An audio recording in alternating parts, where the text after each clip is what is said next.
Right now, NBC 26 live at 5. The Pack come home with a W after facing one of their biggest rivals. Plus, it's the last stop for President Trump's trip to Asia as he visits with leaders in the Philippines. And the shooting at a church in Texas 1 week later, how neighbors are remembering victims. And NBC 26, your official Packers station, the green and gold on the field today for what some had deemed a must-win game. With more on that, we turn it over to their sports director, Charlie Sakaitis. Charlie. Since the injury to Aaron Rodgers back in Week 6 against the Vikings, the Packers have been in a free fall. They've lost 3 straight, desperation mode, heading into this afternoon's contest with divisional opponent Chicago. A cold and rainy day, but you know what? That's what football feels like this time of year. We pick it up in the second. 3-3 game, Aaron Jones out with a knee injury, Ty Montgomery in for him. And no one even gets a hand-on Ty here. 37 yards untouched. The Packers take a 10-3 lead, but Montgomery would also go out in this one. Ribs the issue. Ahead to the fourth. Pack up 16-13. Brett Hundley, the kind of play fans have been waiting to see. On time, on target. Or actually, sorry, take that back. This one is the attempted touchdown that does not quite get there for the Bears because this is overturned. This turns out to be a fumble. It's ruled a touchback. And that would go back to the Packers. Now let's go to that great throw by Brett Hundley. As soon as, see right here, they're telling Coach McCarthy he's got the ball. Now we'll go to that fourth quarter play by Hundley. He's out of the pocket. He's got Davante Adams. That's a touchdown. And that would turn into the game winner, 23-16. Chris Barrier was at this game in Chicago. Let's go to Chris now. Charlie, all hope is not lost. The Packers find a way to remain relevant in the NFC North Division after a huge victory on the road today here in Chicago. And now, it wasn't pretty at times, as you saw in some of those highlights, but Brett Hundley did just enough, especially late in the second half, to earn his first victory as a starting quarterback in the National Football League. It's truly a blessing, especially to come in. And especially a rivalry game. You know, there was a lot going into this game. You know, I just thank the team, not only the offensive line, receivers, running backs, but the defense played their butts off too. And, you know, I was able to do what I do because of them. And I just want to thank them because they played one heck of a game. I thought Brett Hundley played his best game of the year. Just handling the different situations, particularly high pressure there in the fourth quarter. So big play to Davante when we needed it. I thought our defense was really active, did a lot of good things. When you hold them to this point total, I mean, we should win the game. And now time for the bad news. Charlie, you touched on it, more injuries. Those 2 running backs, both Aaron Jones and Ty Montgomery, coming out of the game, which left the majority of the workload to third-string rookie Jamal Williams. And it was announced after the game that Brett Hundley actually tweaked his hamstring, although he said in his post-game press conference that he feels fine and it shouldn't be an issue moving forward. Hey, the Vikings won today, so they're 7-2. Packers are 5-4, so they still got a lot of work left to do if they want to keep this thing going and make a push towards the playoffs. But you know what? Today's just about celebrating that victory. Let's send things back to you, Charlie.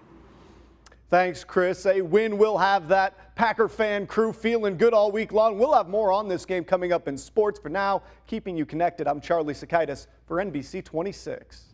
All right, thank you so much, Charlie. While Packers fans always want their team to win, playing the Bears, though, adds a bit of an extra intensity to game day. NBC 26's Max Grossville caught up with some fans watching the game right near Lambeau and has more. Well, the Packers don't play at Lambeau Field today. Fans still gather at bars around the stadium in order to take in the NFL's oldest rivalry. For some fans, this is more than just a game. Cindy Heft says her son-in-law is a Bears fan. Today's win gives her bragging rights. She's watching the game at Stadium View with her friends as part of her annual girls shopping trip. Heft says seeing the green and gold around town on a rivalry week is extra special. What would the word be? Proud? Humble. I'm humble in a way. It's just great. You don't have that anywhere else you go. You can go out of the state anywhere and you'll find people with Packer jerseys on. We spoke with one Bears fan who said everyone has basically treated him kindly this week, calling it a, quote, friendly rivalry. Keeping you connected in Ashwaubenon, Max Grossfeld, NBC 26. Thank you, Max. Well, it's much nicer outside today than it was yesterday, but how long is that going to last? Meteorologist Matt Hoffman has a look at your first forecast. Matt. Hey, Mo, for one more day, we're going to have this drier weather, but we do have rain back in the forecast by Tuesday and Wednesday. But although we'll deal with the rain here as this week goes on, we will be seeing some warmer temperatures as well. Currently 37 degrees in Green Bay, mostly cloudy skies in Titletown, but off to the south, we do have some clearing for places like Oshkosh, Fond du Lac, Wautoma. Temperatures generally in the 30s across northeast Wisconsin. We'll see those clouds breaking up a bit, some clearing taking place as the night goes on, but this evening still mostly cloudy, especially for Green Bay and parts of the Fox Valley. Temperatures falling through the 30s into the 20s tonight. We'll talk about that dry weather for again tomorrow and when you can expect that rain on Tuesday coming up in the full forecast. Mo? All right, thank you so much, Matt. On to some local news now. Green Bay police say one man is dead after a fatal rollover accident. They say it happened last night around 7 o'clock when slippery road conditions made the driver lose control on I-43 heading northbound. That's just north of the East Mason Street overpass. Officers say the vehicle then rolled down the embankment and a passenger, a 41-year-old Illinois man, was ejected and later on died at a hospital. So thousands of union co-workers in Wisconsin and across the country are facing possible major cuts to their pension plan benefits. Today, hundreds of workers gathered in Green Bay to hear about a plan that could fix that issue, though.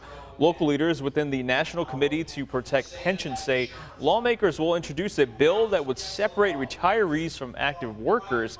They hope that will stabilize those funds. They can't keep their promises that your pensions need to be cut, and we said no. We made our commitments, we worked hard, we played by the rules, and now it's your turn to step up and guarantee our pensions the way it was intended. And committee leaders say a combination of retirees outnumbering workers and government regulations have led to what they call what is a crisis. On to covering America now. President Trump is in the Philippines for the 31st ASEAN Summit. Trump was greeted by Philippine President Rodrigo Duterte and his partner before dinner today. Trump joined fellow leaders in the wearing traditional Philippine formal attire, as you can see there. This is the first gala in the celebration of the 50th anniversary of the Association of Southeast Asian Nations. On this note, I wish to offer a toast to you, the unity, centrality, solidarity, and continued success of ASEAN, to ASEAN's achievement over the last 50 years and the success of the 31st ASEAN Summit related. And President Trump and President Duterte will hold more formal talks. That's going to be coming up tomorrow. But it wasn't all celebration, though. Protesters burned U.S. flags in Manila. The protest was held at President Donald Trump as he expected to arrive in the Philippines. They were blocked by riot police, stopping them from moving forward. Officials said nearly 60,000 personnel included the police, the military, Coast Guard, and other agencies that were deployed in those sensitive areas. Covering Wisconsin now, the Department of Corrections says a very small percentage of inmates at the state's juvenile prisons are behind a rash of recent violence. An attorney for the department gave an update in Madison. He said the state is making progress, though, but says a court order that limits pepper spray, shackles, and solitary confinement is causing an uptick in that violence. So here's something you probably don't want to know, especially if you live here in Wisconsin. There's reports that the new iPhone 10 has been literally freezing up in cold temperatures. Apple says it is aware of the screen becoming temporarily unresponsive to touch after a rapid change to cold environment. The company says it's working on software to fix the problem. But in the meantime, though, they say that after several seconds, the screen will become fully responsive again. So not all is lost. Still ahead on NBC 26, it's been 1 week since the shooting at a Texas church. See how one man is honoring those victims one step at a time. But first, what's the weather going to look like for the rest of the week? Your forecast coming up.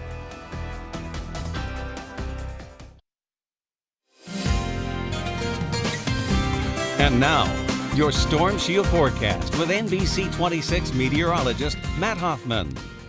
A good mix of sun and clouds today and dry weather leading to a warm up for your Sunday. Temperatures topping out in the 40s across much of the area. 42 in Green Bay. We got up to 40 in Fond du Lac. 41 degrees in Manitowoc, and 41 in Appleton. Here's a look at current conditions in Green Bay. 37 degrees, a northwest breeze at 3 miles per hour, mostly cloudy skies, but some areas are seeing less in the way of cloud cover, mainly down to the south towards Fond du Lac, Oshkosh, and back to the west towards Wautoma and Wapaka, but everywhere else seeing mostly cloudy skies. Where there's that clearing, temperatures are colder. 32 in Wautoma, it's 33 in Oshkosh, 30 in Sheboygan. Where we do have the clouds, temperatures are warmer. We have 38 in Kewaunee, 40 in Manitowoc, and 36 degrees currently in Appleton. Wind speeds are fairly light, and they'll remain that way through the overnight hours. Here's a look at the satellite and radar picture. We have an area of low pressure that brought the wet weather. If you were watching the Packers game earlier today, that is going to be moving on out, and we'll see high pressure settling in for tomorrow, so we should see a good mix of sun and clouds through the day on your Monday, but there will be a system off to the west that's going to move on in for Tuesday to bring us a return of some wet weather. But this time, temperatures will be warmer, so it's going to fall in the form of rain instead of snow. Temperatures are on the cooler side across the Great Lakes, but notice that warmer air to the west, 40s and 50s. 50 is not going to get that warm here, but we are looking for potentially upper 40s, maybe close to 50 in some spots, though, by the time we get towards Wednesday. So a warm up into the early part of the work week. Milder air will be moving on in, but then it turns a bit cooler as we head on into Thursday, but a brief cool down. Temperatures will warm back up on Friday, but another shot of some colder air looks to move on in as we head into next weekend. Here's a look at SkyCast as we go through the overnight hours. We'll see some breaks in the clouds, generally some clearing taking place across the area. Tomorrow we'll see a mix of sun and clouds through the day on your Monday. It stays dry. The dry weather continues as we head on into your Tuesday. Some sunshine in the morning, but look for clouds to increase through your Tuesday and some wet weather to move on in by the time we get into Tuesday afternoon and especially Tuesday evening. But tomorrow it will be a quiet day. Highs will top out right around 40 degrees or so, very similar to what we saw out there today. Tonight down to 25 degrees. Some clearing. It will be on the chilly side. Lows drop down into the 20s across the area. Then for tomorrow up to 41 degrees, sun and clouds. All in all, a nice day for the middle of November. West winds 5 to 10 miles per hour. We'll get that wet weather to move on in for Tuesday, lingering in to at least the first part of your Wednesday. A cool down for Thursday. Temperatures topping out upper 30s to near 40, and then we'll have some rain move back in for Friday, turning windy as well. That could change over to some snow Friday night into Saturday morning before that system exits. And then cooling down next week, next Sunday for the Packers game. Chilly, highs only right around freezing. It's very sporadic. You got a good day, then you got a bad day, then you got a good day. It's like a pattern. Yeah, that time of the year we kind of go up and down temperature-wise, and it's pretty active as far as rain and snow goes, and that'll be the case this week. All right. Thank you so much, Matt. All right, still ahead. It's been 1 week since a shooting at a Texas church. See how one man is honoring those victims one step at a time. A San Antonio man is honoring all 26 victims of the shooting at a church in Sutherland Springs by carrying a 150-pound wooden cross for 40 miles. Here's Ariana Lubelli with the story. There's purpose in Miguel Zamora's mission. I got to get it there, you know, for them. Bearing a wooden cross over his shoulder. Do you know about how much it weighs? I want to say about 150 to 200 pounds. He's pushing down each road, each highway, each town. Both of my shoulders are bruised up. They hurt. My hands, my arms start falling asleep. In total, about 40 miles on foot from New Braunfels. Where you headed, brother? Sutherland Springs. He's doing it for the victims. My stars, they represent my brothers and sisters that we have lost. For the survivors. I'm feeling tired, but I got a mission to do. To make sure Sutherland Springs doesn't grieve alone.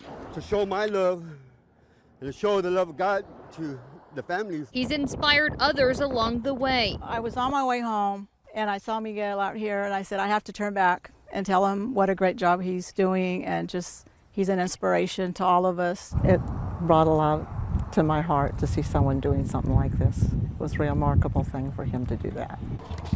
But they've equally moved him. When I need encouragement, people will stop, just like right now. You know, and that's what keeps me going. Got it? Yeah. And it's hot. A sense of unity. Okay. The kind that fueled this whole mission. And the church also held its first service today since the shooting happened. Also coming up in sports, more on that exciting Packers win, extended highlights and sound from the locker room. We've got it coming up next your way.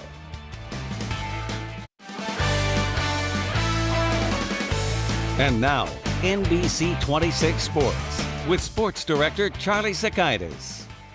Welcome back to the show. The Green Bay Packers needed a victory, and the Green Bay Packers got a victory. So just how did the Brett Hundley-led Pack get where they needed to go?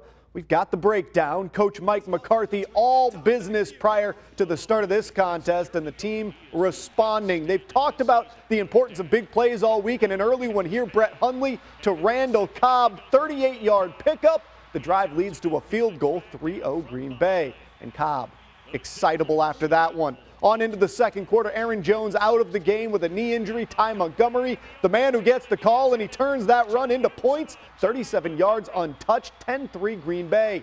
Now for the most confusing part of the day, 3rd and 13 for the Bears. Trubisky finds Benny Cunningham. He gets the first and more, then lays out at the end for the pylon. Ruled down at the 1, Jeff Fisher challenges, and that turns out to be a mistake because at the last second before the ball hit the pylon, Cunningham loses control. It's ruled a touchback. Packers get a gift on the turnover. In the second half we go. The defense playing well. How about Nick Perry? Big day for him. Gets the sack of Mitch Trubisky. Had 3 on the afternoon. Packers had 5 as a team, and that's what stepping up looks like. Then in the fourth, the Bears hanging in there. Joshua Bellamy burns right by Devon House. Trubisky lets it loose, and that's a 47-yard touchdown pass, 3-point game. Things remain tight. This is usually when you'd see Aaron Rodgers make some sort of spectacular play. Perhaps Brett Hundley grabbed the cape out of his locker because this is spectacular. Hundley to Adams, a 19-yard strike, 23-13. And if that wasn't enough, he'd add this throw late on a key 3rd and 10. Gutsy call by McCarthy. Adams, the one with the one-handed grab. They would actually miss the field goal. It sets up, but the Packers hold on to win the first quarterback victory for Brett Hundley, 23-16. Your final, and now let's go back out to Soldier Field where Kelly Price is standing by.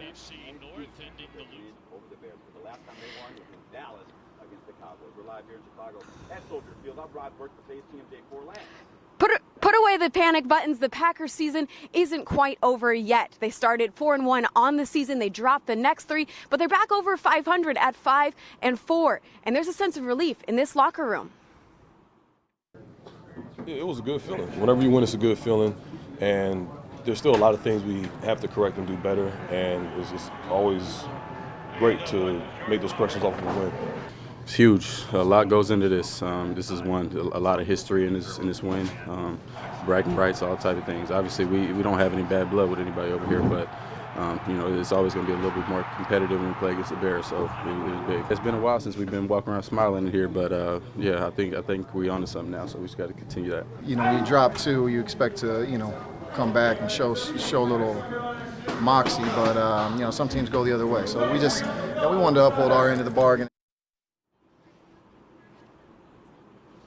Now, the Packers are still behind the Vikings and the Lions in the NFC North, but to clear this hurdle without Aaron Rodgers and get a win is huge for this team. And next up, they have the Ravens at Lambeau Field, this time on Sunday. Keeping you connected live from Chicago, I'm Kelly Price for NBC 26. That's right, Kelly. Looking at the good news, the Packers won a divisional game today. Now they're 2-2. Unfortunately, both the Lions and Vikings winners. So let's break down the NFC North. The Vikings remain atop of the division. They have a 7-2 record. They're 2-1 in the North. Meanwhile, the Lions 2-0 against NFC North foes. So a big win for Green Bay today, but a lot that still needs to happen. Of course, the Packers end their season with the Vikings at home and then the Lions on the road. If Green Bay is still in the hunt at that point, Aaron Rodgers could be the quarterback for those games. That, ladies and gentlemen, is the sports. We'll be right back. All right, welcome back. Before we wrap up here, we have some final thoughts on today's green and gold victory. Here's Chris Barrier and Kelly Price from Chicago. Hey, Mo, that's right. So 23-16, the Packers win, moved to 5-4 on the season, back above 500. Now, Kelly, obviously this was the Brett Hundley show today. Huge to get that first win in the National Football League for him, but don't forget about the defense. How important were they today? It was huge. I mean, Nick Perry had 3 sacks. They had 4 sacks combined as a defense. Mike Daniels said in the post-game kind of interviews in the locker room, he's like, we have been under fire from you guys, from the media. We performed today. Like, we need to review it, obviously, and keep growing forward. But it was a big statement for them. Now take it with a grain of salt because it is the Chicago Bears, not notoriously known for their offense. But next week's opponent, the Baltimore Ravens, another team that doesn't have the greatest offense. So possibly they could replicate that success next week as well. What do you think next week about the Ravens? What's your prediction? We got about 15 seconds. What do you think? I don't do predictions, but come on, Kelly Price. It'll be nice to have them back in Lambeau and see how they perform, bringing this and building forward, I think. All right, there you go. 23-16. That's all we got. We'll see you tonight on Sunday Sports Rewind. All right. Well, Matt was staying outdoors. What can we expect? Come on, Kelly Price. Chris he's like, you take this. I don't want to have a prediction. But, at least for the game next weekend, though, I mean, it was a cold rain today down in Chicago, but next week it'll just be cold. Oh, okay. At least it'll be dry. Hopefully no rain. Hopefully no rain at this point. It does look dry next Sunday, but looking ahead, though, we do have a warm-up in the near term here. The next few days, temperatures going up, upper 40s by Wednesday, but next chances at rain look to be Tuesday afternoon, Tuesday night, and then kind of wrapping up Wednesday morning. A little bit breezy as well, but tomorrow should be another nice day, very similar to what we saw out there today with a mix of sun and clouds. And some reason for excitement. Very much so. We want to thank you for watching NBC 26 Live at 5. See you back here at 10. Have a great night.